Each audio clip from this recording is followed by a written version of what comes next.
Ma'am पुनमकपु अमुकाना तराम नोक्चरी अमसुंग खुरुमजरी ngasi maruiba pawda kuki singna nongmai bom leptana adum kaptharakpadagi Imphal Ukhrul lambi ban houkhre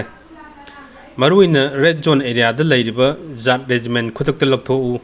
red zone area da state forcing mapung phana thambiyu haiba banner paiduna lambi thingba houkhre yo Imphal Ukhrul lambi Imphal Ukhrul road ujik thingjalle hoji ayuki pung mga makai tada nga ibani si pura block nito je yo red zone area da leiriba zat regiment khutakta laktho red zone area da state force mapung phana thambiyu yo Imphal Ukhrul lambi uji pura ban ni tawri je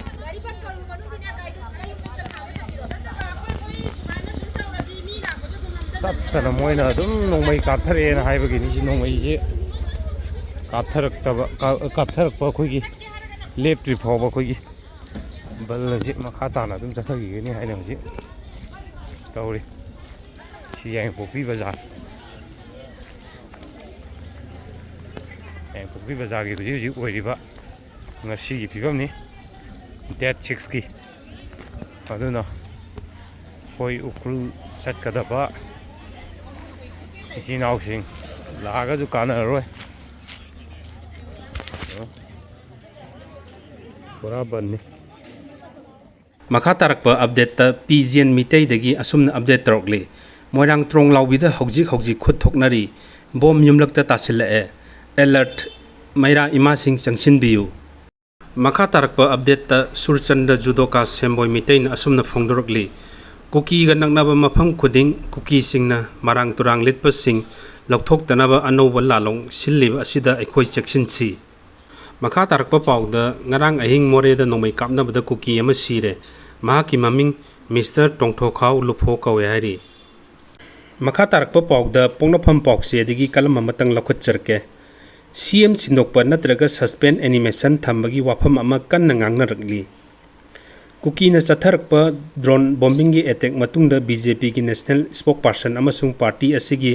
North East coordinator MP Dr. Sambit Patrana taha laklamba mahaki Imphal Khongchat adu Chief Minister N Biren gi mahutta atopa ama mahut sindokpa natraga suspend animation thambagi phirep asid lor kadra haibagi singna wafam hauji government paibda yauriba legislature singi marakta gi phongdorakle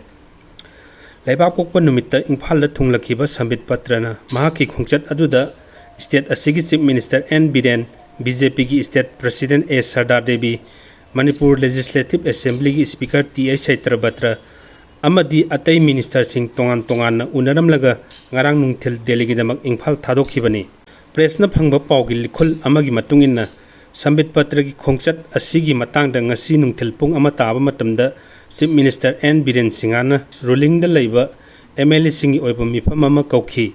adubu hairiba mifam aduda ruling da leiriba punna MLA yankai manga gi manungda kuki MLA tara tongana thamkhraga MLA nifu manga punna saruk yapam thokpa mifam aduda subnagi MLA kundagi hena saruk yakhidre hairi